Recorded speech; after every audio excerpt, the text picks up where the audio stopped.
স্বায়ত্তশাসিত অঞ্চল তাইওয়ান ঘিরে অনেক জাহাজ মোতায়েন করেছে চীন। 2022 সালের ওই এলাকায় চীনের চালানো সামরিক মহড়ার তুলনায় আরও বেশি বড় পরিসরে সব জাহাজ মোতায়েন করা হয়েছে। 2022 সালের সামরিক মহড়াকে এ যাবৎকালে চীনের সবচেয়ে বড় যুদ্ধ খেলা হিসেবে বিবেচনা করা হয়ে থাকে। তাইওয়ানের প্রতিরক্ষা মন্ত্রণালয়ের মুখপাত্র সুন লি ফাং বলেন, ওয়াকিনাওয়া, তাইওয়ান এবং ফিলিপাইনকে সংযোগকারী তথাকথিত ফার্স্ট আইল্যান্ড চেইন ঘিরে চীনা যুদ্ধজাহাজ, কোস্টগার্ডের জাহাজ ও অন্য জাহাজ মোতায়েনের সংখ্যা 2022 সালকে ছাড়িয়ে গেছে। ওই বছর মার্কিন প্রতিনিধি পরিষদের তৎকালীন স্পিকার ন্যান্সি পেলোসির তাইপে সফরের প্রতিক্রিয়ায় বেইজিং ওই মহড়া চালিয়েছে। তাইওয়ানের জ্যেষ্ঠ এক নিরাপত্তা কর্মকর্তা বার্তা সংস্থা এপিকে বলেন, চীনের নৌবাহিনী ও কোস্টগার্ডের প্রায় 90টি জাহাজ এখন পূর্ব চীন সাগর, তাইওয়ান প্রণালী এবং দক্ষিণ চীন সাগরের পানিসীমায় অবস্থান করছে। এর আগে তাইওয়ানের প্রতিরক্ষা মন্ত্রণালয় বলেছিল, তারা আজ ভোর 6টা বাজার আগে 24 ঘন্টায় দ্বীপ এলাকাটির আশেপাশে 47টি চীনা যুদ্ধ বিমান ও 12টি যুদ্ধজাহাজ শনাক্ত করেছে। অবশ্যই এই সপ্তাহে ওই এলাকায় চীনের যত যুদ্ধ বিমানের উপস্থিতি দেখা গেছে,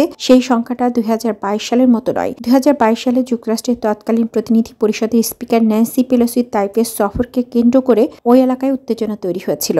তখন তাইওয়ান ঘিরে ব্যাপক আকারে সামরিক মহড়া চালিয়েছিল বেইজিং।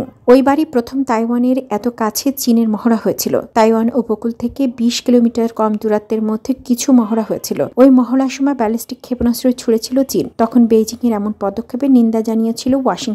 তাইওয়ান নিজেদের সার্বভৌম দেশ হিসাবে দাবি করে থাকে, তবে চীনের দাবি ভূখণ্ডটি তাদের অংশ।